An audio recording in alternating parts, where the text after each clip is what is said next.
এই আমি বাজার যাচ্ছি, কিছু লাগবে নাকি বলো। 5 কেজি পেঁয়াজ আর 5 কেজি আলু নিয়ে আসবে। আরে কি বলো, 5 কেজি পেঁয়াজ? 5 কেজি পেঁয়াজ কি গ্রামের সব লোকজনকে ডেকে এনে খাওয়াবে নাকি?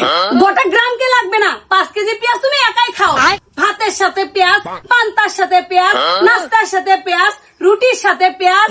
ও হ্যাঁ, আরেকটা কথা, চায়ের সাথে পেঁয়াজ কে খায় শুনি? আরে আমি চা দিয়ে পেঁয়াজ খাই নাকি? আমি তো চানাচুরে মিশিয়ে পেঁয়াজ খাই।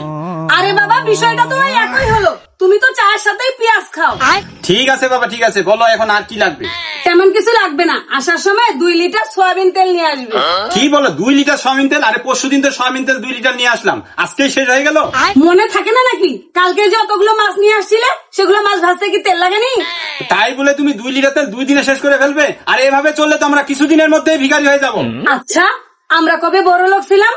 আমরা তো শুরু থেকে ভিখারি আছি। আচ্ছা আচ্ছা ঠিক আছে, আজকে থেকে একটু কম কম করে তেল দিয়ে রান্না করবা, ঠিক আছে? আচ্ছা ঠিক আছে, বলো আর কি আনতে হবে? 1 পোয়া আদা আর 1 পোয়া রসুন আনলেই চলবে। আচ্ছা ঠিক আছে।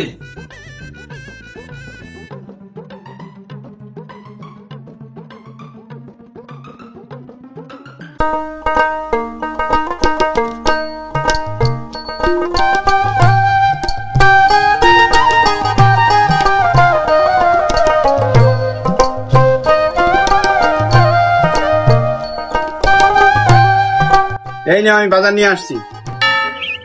ওইখানে ঝুড়িটার মধ্যে রাখো। ও আচ্ছা, তুমি বুঝি মাছ ভাজতেছো?